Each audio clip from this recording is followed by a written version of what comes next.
So അങ്ങനെ officially ബബ്ബയുടെ trailer പുറത്തു വന്നിരിക്കുകയാണ്. സോ ഇന്ന് നമ്മൾ നോക്കാൻ വേണ്ടി പോകുന്നത് ഈ ട്രെയിലർ കണ്ടിട്ട് എനിക്ക് മനസ്സിലായ കുറച്ച് കാര്യങ്ങളാണ്. അതായത് എൻ്റെ ഒരു ഫൈൻഡിങ്സ് മാത്രമാണ് ഞാനിന്ന് പറയാൻ വേണ്ടി പോകുന്നത്. സോ നിങ്ങളെ പോലെ തന്നെ ഞാനും ബബ്ബയുടെ ട്രെയിലർ കണ്ടിട്ട് കിളി പാറിയിരിക്കുകയാണ്. കാര്യം ഇജ്ജാതി റിപ്പീറ്റ് വാല്യുള്ള ഒരു ട്രെയിലർ ഈ അടുത്തെങ്ങും വന്നിട്ടില്ല. സോ എന്തായാലും നമുക്ക് നേരെ നമ്മുടെ ഫൈൻഡിങ്സിലേക്ക് പോകാം. വീഡിയോയിലോട്ട് പോകുന്നതിന് മുമ്പായിട്ട് ഒരു ചെറിയ കാര്യം പറഞ്ഞോട്ടെ. ഞാൻ ഈ ഒരു വീഡിയോ പറയാൻ വേണ്ടി പോകുന്ന കാര്യങ്ങളൊക്കെ തന്നെ എൻ്റെ ഒരു ജസ്റ്റ് ഫൈൻഡിങ്സ് ആയിട്ട് മാത്രം നിങ്ങൾ കണ്ടാൽ മതി. അതായത് ഒരു പോസിബിലിറ്റി ആയിട്ട് മാത്രം നിങ്ങൾ കണ്ടാൽ മതി. ഇത് തന്നെ ആയിരിക്കും ശരിയെന്ന് ഞാൻ പറയുന്നില്ല. ഇത് ചിലപ്പോൾ ശരിയാകാം, ചിലപ്പോൾ തെറ്റായിരിക്കാം.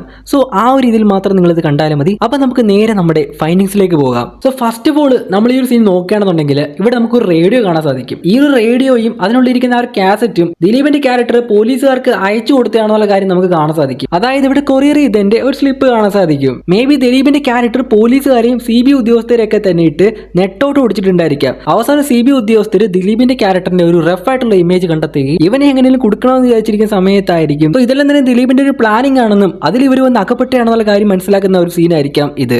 ഈ കാണുന്ന ആള് ദിലീപിന്റെ ക്യാരക്ടർ ആണെന്ന് എനിക്ക് തോന്നുന്നില്ല. കാര്യം ഈ ഒരു വ്യക്തി ഒരു ബ്ലൈൻഡ് ആയിട്ടുള്ള ഒരു മാൻ ആണെന്ന് തോന്നുന്നത്. കാര്യം ഈ പുള്ളിയുടെ കയ്യിരിക്കുന്നത് ബ്ലൈൻഡ് ആയിട്ടുള്ള ആൾക്കാർ ഉപയോഗിക്കുന്ന സ്റ്റിക്കാണ്. സോ അതിനകത്തുനിന്ന് ഒരു മൂർച്ചയുള്ള ആയുധം ഊരിയെടുക്കുന്നതായിട്ടാണ് കാണിക്കുന്നത്. അതുപോലെ തന്നെ ഈ ഒരു പുള്ളിക്കാരൻ നിൽക്കുന്നത് പോലീസ് സ്റ്റേഷനകത്താണെന്ന് തോന്നുന്നത്. കാര്യം ഇയാൾ തന്നെ മറ്റൊരു സീനിൽ പോലീസ് സ്റ്റേഷനിൽ കിടന്ന് ഫൈറ്റ് ഉണ്ടാക്കുന്നത് കാണാൻ സാധിക്കും. നെക്സ്റ്റ് ഈ കാണുന്ന സീനിൽ ദിലീപിന്റെ ക്യാരക്ടറിന്റെ ബാക്കിൽ കാണുന്ന ഒരു വണ്ടി ഉണ്ടല്ലോ. ഈ ഒരു സീൻ കണ്ടപ്പോൾ തന്നെ കുറെ പേർക്ക് ഡൗട്ട് അടിച്ചൊരു കാര്യമായിരിക്കും ഇത് ഏതാ വണ്ടി എന്നുള്ള കാര്യം. ഇത് ആക്ച്വലി ഒരു മോഡിഫൈ ചെയ്ത ഹമ്മർ ആണ്. അതായത് നമ്മുടെ ജോജി തമ്പി ഇല്ലേ, പുള്ളിക്കാരന്റെ ടീം മോഡിഫൈ ചെയ്തിറക്കിയ ഒരു ഹമ്മർ ആണിത്. ഈ ഒരു ഹമ്മർ കൂടാതെ തന്നെ ഒരുപാട് മോഡിഫൈഡ് ആയിട്ടുള്ള വെഹിക്കിൾസ് ഈ ഒരു സിനിമയിൽ ഉപയോഗിച്ചിട്ടുണ്ട്. അതൊക്കെ നമുക്ക് വരുന്നതനുസരിച്ച് കാണാം. ഇനി അടുത്തത് ഈ കാണുന്ന CID മൂസിലെ മൂസ കാറാണ്. സോ CID മൂസിലെ ആ ഉപയോഗിച്ച അതേ കാർ തന്നെ ഇവിടെ റീസ്റ്റോറേഷൻ ഒക്കെ ചെയ്തിട്ട് കിട്ടിലാക്കി വെച്ചിരിക്കുകയാണ്. സോ മേ ബി എന്തായാലും ഈ ഒരു കാർ കൊണ്ടുള്ള സ്റ്റണ്ടോ അല്ലെങ്കിൽ എന്തെങ്കിലും കാര്യങ്ങൾ മിക്കവാറും ഈ ഒരു മൂവിയുടെ ക്ലൈമാക്സ് ഉണ്ടായിരിക്കാൻ ചാൻസ് കൂടുതലാണ്. കാര്യം ഈ ഒരു കാർ കിടക്കുന്നതിന്റെ തൊട്ടപ്പുറത്തായിട്ട് ഒരു ലാൻസർ കിടക്കുന്നതായിട്ട് കാണാൻ സാധിക്കും.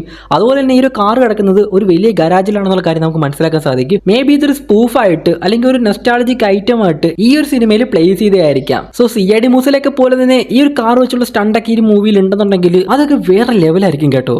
അടുത്ത ഈ കാണുന്ന സീനിൽ റിയാസ് ഖാൻ പറയുന്ന ആ ഒരു ഡയലോഗ് ഉണ്ടല്ലോ, അതായത് മറ്റേ അടിച്ചു കയറി വാന്ന് പറഞ്ഞിട്ടുള്ള ഒരു ട്രെൻഡിങ് ഡയലോഗ് ഉണ്ടല്ലോ, ആ ഒരു ഡയലോഗിന് സമമായിട്ടുള്ള ഒരു ഡയലോഗാണ് ഇവിടെ പറയുന്നത്. മാത്രമല്ല പുള്ളിക്കാരന്റെ ആ ഒരു അപ്പിയറൻസിൽ കൂടി മനസ്സിലാക്കാൻ പറ്റുന്നത് പുള്ളി ഒരു DJ ആണെന്നുള്ള കാര്യമാണ്. കാര്യം എന്റെ ബാക്കിലായിട്ട് DJ ലൈറ്റ്സും കാര്യങ്ങളൊക്കെ തന്നെ കാണാൻ സാധിക്കും. അത് മാത്രമല്ല ഈ കാണുന്ന ഗ്രൗണ്ട് എന്ന് പറയുന്നത്, കാരണം നേരത്തെ ദിലീപിന്റെ ക്യാരക്ടറിനെ പിടിക്കാൻ വേണ്ടിയിട്ട് ഒരുപാട് പോലീസ് വണ്ടിയും കാര്യങ്ങളൊക്കെ വരുന്നുണ്ട്. ആ ഒരു സെയിം ഗ്രൗണ്ട് തന്നെയാണ് ഇത്.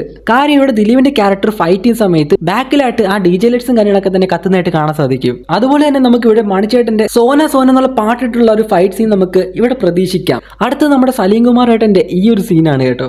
അതായത് അഡ്വക്കേറ്റ് മുകുന്ദനുണ്ണി. ഇവിടുത്തെ ഏറ്റവും എക്സൈറ്റഡ് ആയിട്ടുള്ള കാര്യം എന്ന് വെച്ച് കഴിഞ്ഞാൽ നമ്മുടെ വിനീത് ശ്രീനിവാസന്റെ ക്യാരക്ടറും മുമ്പൊരു സിനിമയിൽ അഡ്വക്കേറ്റ് മുകുന്ദനുണ്ണി എന്നുള്ള പേരിൽ ഒരു ക്യാരക്ടർ അവതരിപ്പിച്ചിട്ടുണ്ട്. അതുകൊണ്ടാണ് നമ്മുടെ സലീം കുമാറിന്റെ ക്യാരക്ടർ പറയുന്നത് അഡ്വക്കേറ്റ് മുകുന്ദനുണ്ണി. അതിപ്പോ പറയാൻ കഴിയില്ല. എനിക്ക് ചില കാര്യങ്ങൾ പറയാനുണ്ട് നിന്നോട്. എന്താ?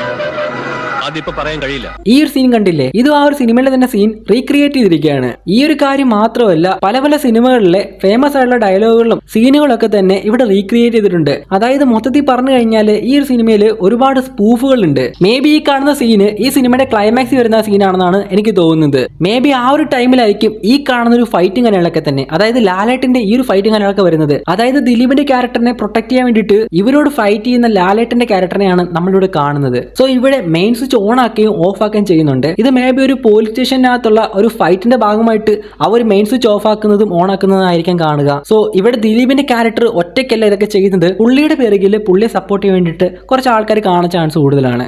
അടുത്ത ഈ കാണുന്ന സീനിൽ നമ്മൾ ഇതുവരെ കണ്ടിട്ടില്ലാത്ത തരത്തിലുള്ള ഒരു സംഭവമാണിത്. ചായ ഗ്ലാസോട് കൂടി തന്നെ പോക്കറ്റിലേക്ക് ഇടുന്നതായിട്ട് കാണാൻ സാധിക്കും. സോ ഇതൊരു എക്സൈറ്റഡ് ആയിട്ടുള്ള കാര്യം തന്നെയാണ് കേട്ടോ. സോ എനിക്ക് അങ്ങനെ തോന്നി, അതുകൊണ്ട് ഞാൻ ജസ്റ്റ് ഒന്ന് പറഞ്ഞെന്ന് മാത്രമേ ഉള്ളൂ കേട്ടോ. മേ ബി ഈ ഒരു സീനിന് ശേഷമായിരിക്കാം വിനീത് ശ്രീനിവാസൻ ദിലീപിന്റെ ക്യാരക്ടറിനെ അറ്റാക്ക് ചെയ്യാൻ വേണ്ടി പോകുന്നത്. അതുപോലെ തന്നെ ദിലീപിന്റെ ക്യാരക്ടർ ഈ ഒരു മൂവിയിൽ ഒരുപാട് ഗണ്ണുകൾ യൂസ് ചെയ്യുന്നുണ്ട്. അഡ്വാൻസ്ഡ് ആയിട്ടുള്ള ഗൺസ് കാര്യങ്ങളൊക്കെ തന്നെ ദിലീപിന്റെ ക്യാരക്ടർ യൂസ് ചെയ്യുന്നുണ്ട്. സോ അടുത്തത് ഈ കാണുന്ന കാറാണ്. ഇതൊരു മാഡ് മാക്സ് സ്റ്റൈലിൽ മോഡിഫൈ ചെയ്തിരിക്കുന്ന ബെൻസിന്റെ W140S കാറാണ്. മാത്രവുമല്ല ഇത് ദിലീപിന്റെ ക്യാരക്ടറിന്റെയും ലാലേട്ടന്റെ ക്യാരക്ടറിന്റെയും സിമെന്റ് ഫാക്ടറി ആണെന്നാണ് എനിക്ക് തോന്നുന്നത്. അതുപോലെ തന്നെ ഇവരുടെ സിമെന്റ് ഫാക്ടറിയുടെ പേര് എന്ന് പറയുന്നത് ഗില്ലി സിമെന്റ് എന്നാണ്. അത് നമുക്ക് ഈ ഒരു സീനിൽ ആ ഒരു സിമെന്റ് പാക്കറ്റിന്റെ മുകളിൽ എഴുതി വെച്ചിരിക്കുന്നത് കാണാൻ സാധിക്കും. അതുപോലെ തന്നെ നമുക്ക് ഗില്ലി യൂണിവേഴ്സ് എന്ന് എഴുതിയിരിക്കുന്നത് കാണാൻ സാധിക്കും. സോ ഇവിടെ ഗില്ലി യൂണിവേഴ്സ് എന്ന് പറയുന്നത് ഇവരുടെ തന്നെ ഒരു ഓൺ യൂണിവേഴ്സ് ആയിരിക്കാം. അതായത് ഇവർ തന്നെ ക്രിയേറ്റ് ചെയ്ത ഒരു യൂണിവേഴ്സ് ആണ്. കാര്യം ഈ സിനിമയിലെ ടീസറിനകത്ത് ധ്യാൻ ശ്രീനിവാസൻ ശ്രീനിവാസൻ പറയുന്നുണ്ട്, I will take you to the miraculous universe of the most wanted person you are searching for എന്ന് പറയുന്നുണ്ട്. സോ ഇവിടെ ദിലീപിന്റെ ക്യാരക്ടറിനെ പറ്റിയും അയാളുടെ ബാക്ക്ഗ്രൗണ്ടിനെ പറ്റിയൊക്കെ നന്നായിട്ട് അറിയാവുന്ന ഒരു ക്യാരക്ടറാണ് ധ്യാൻ ശ്രീനിവാസന്റെ ക്യാരക്ടർ. അത് നമ്മൾ ഓൾറെഡി തന്നെ മുമ്പൊരു വീഡിയോയിൽ പറഞ്ഞിട്ടുള്ള ഒരു കാര്യം കൂടിയാണ് കേട്ടോ. സോ ധ്യാൻ ശ്രീനിവാസൻ പറയുന്ന ആ ഒരു യൂണിവേഴ്സ് ഈ ഒരു യൂണിവേഴ്സിനെ പറ്റി ആയിരിക്കാം, അതായത് ഗില്ലി എന്ന യൂണിവേഴ്സിനെ പറ്റിയുള്ള കാര്യങ്ങളായിരിക്കാം പറയുന്നത്.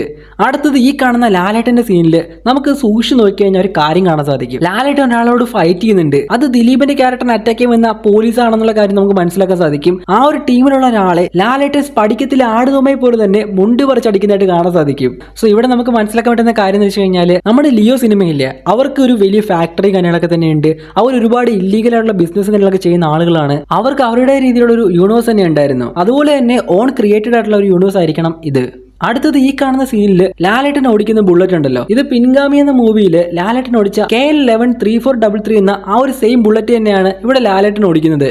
അതുപോലെ തന്നെ ഈ ഒരു സീനിലൂടെ നമുക്ക് വ്യക്തമായിട്ട് മനസ്സിലാക്കാൻ സാധിക്കും ഇത് ഇവരുടെ രണ്ടുപേരുടെയും അല്ലെങ്കിൽ ഇവർ രണ്ടുപേരും നടത്തുന്ന ഒരു സിമെന്റ് ഫാക്ടറി ആണെന്നുള്ള കാര്യം. അതുപോലെ തന്നെ ലാലേട്ടിന്റെ ബാക്കിലായിട്ട് ഗില്ലി യൂണിവേഴ്സ് എഴുതിയിരിക്കുന്നത് കാണാൻ സാധിക്കും. അതുപോലെ തന്നെ എനിക്ക് തോന്നുന്നത് ഈ ഒരു ഗില്ലി എന്ന് പറയുന്ന യൂണിവേഴ്സിൽ ഇവർക്ക് ഒരു സിമെന്റ് ഫാക്ടറി മാത്രമായിരിക്കത്തില്ല, ഒരു സോഡ ഫാക്ടറി കൂടി ഉണ്ടായിരിക്കാൻ ചാൻസ് കൂടുതലാണ്. നമ്മൾ ആ ഒരു ടീസറിൽ ഒരു ബസ് സ്റ്റാൻഡ് കാണിക്കുന്ന സമയത്ത് അവിടെ നോക്കുമ്പോൾ നമുക്ക് ഗില്ലി സോഡ എന്നൊരു ഫ്ലെക്സ് നമുക്ക് കാണാൻ സാധിക്കും. ഇവിടെ ഇവർക്ക് സിമെന്റിന്റെ ബിസിനസ് മാത്രമായിരിക്കത്തില്ല, ഇവർക്ക് വെപ്പൺസുമായിട്ട് ബന്ധപ്പെട്ട കാര്യങ്ങൾ ഉണ്ടായിരിക്കാം, വാഹനങ്ങളുടെ മെക്കാനിക്സുമായിട്ട് ബന്ധപ്പെട്ട കാര്യങ്ങൾ ഉണ്ടായിരിക്കാം. അതായത് വാഹനങ്ങളൊക്കെ എടുത്തിട്ട് ആർമഡ് ആയിട്ടുള്ള രീതിയിൽ മോഡിഫൈ ചെയ്യുക, അങ്ങനെയുള്ള കാര്യങ്ങളൊക്കെ ഉണ്ടായിരിക്കാം ഈ ഒരു മൂവിയിൽ.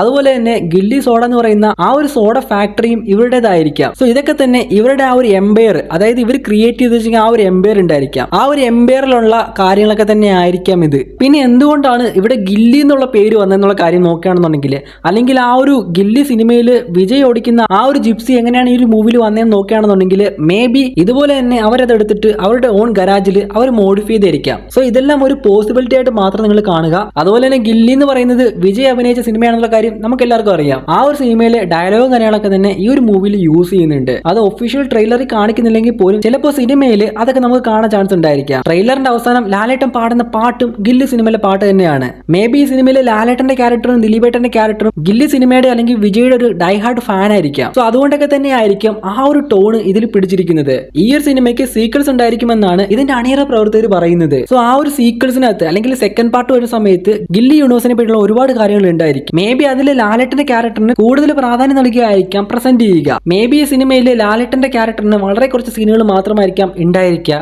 അതായത് ദിലീപിന്റെ ക്യാരക്ടറിന്റെ ഫ്ലാഷ് ബാക്ക് കാണിക്കുന്ന സമയത്തും അതുപോലെ തന്നെ സിനിമയുടെ ക്ലൈമാക്സിലും ആയിരിക്കാം ലാലേട്ടനെ കാണിക്കുക. അതിന്റെ പോസിബിലിറ്റി എന്ന് പറഞ്ഞു കഴിഞ്ഞാൽ ലാലേട്ടൻ നമുക്ക് രണ്ട് ലുക്കിലാണ് ഈ സിനിമയെ കാണാൻ സാധിക്കുന്നത്. ഒന്ന് നമുക്ക് ഫ്ലാഷ് ബാക്കിലുള്ള ആ ഒരു ലുക്കും, രണ്ടാമത്തത് സിനിമയുടെ ക്ലൈമാക്സിൽ കാണുന്ന ഈ ഒരു ലുക്കുമാണ്.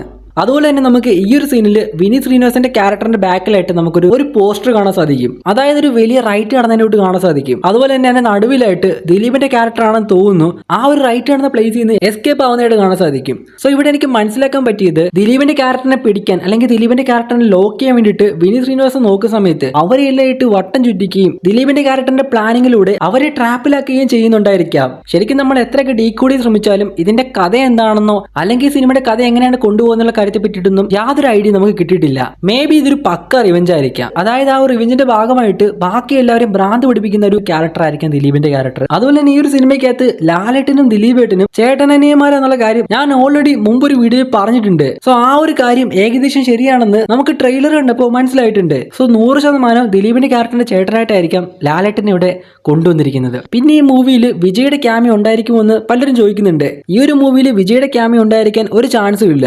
മേ ബി വിജയുടെ ഗില്ലി പോലുള്ള സിനിമകളിലെ കുറച്ച് റെഫറൻസുകൾ ഉണ്ടായിരിക്കാം, അല്ലാണ്ട് ഒരു ഡയറക്റ്റ് കണക്ഷൻ ഗില്ലിയുമായിട്ട് എന്തായാലും ഉണ്ടായിരിക്കത്തില്ല. സോ എന്താണ് കഥ, എന്താണ് വരാൻ പോകുന്ന കാര്യങ്ങളൊക്കെ തന്നെ നമുക്ക് ഡിസംബർ 18 കാണാം. സോ ഫ്രണ്ട്സ്, എനിക്ക് ഇതൊക്കെയാണ് ഈ ഒരു സിനിമയുടെ ട്രെയിലറും ടീസറും കണ്ടിട്ട് മനസ്സിലാക്കാൻ പറ്റിയ കുറച്ച് കാര്യങ്ങൾ. സോ ഞാൻ ഈ പറഞ്ഞ കാര്യങ്ങളൊക്കെ തന്നെ ചിലപ്പോൾ ശരിയാകാം, ചിലപ്പോൾ തെറ്റായിരിക്കാം. എന്തായാലും നിങ്ങൾ ഓവറായിട്ട് എക്സ്പെക്ടേഷനും കാര്യങ്ങളൊന്നും വെക്കാതെ സിനിമ കാണാൻ ശ്രമിക്കുക. അപ്പോൾ ഫ്രണ്ട്സ്, ഇതൊക്കെയാണ് എന്റെ ഫൈൻഡിങ്സ്. നിങ്ങൾക്ക് ഈ ഒരു ട്രെയിലർ കണ്ടിട്ട് എന്തൊക്കെയാണ് മനസ്സിലായെന്നുള്ള കാര്യങ്ങൾ താഴെ കമന്റ് ഇട്ട് രേഖപ്പെടുത്തുക.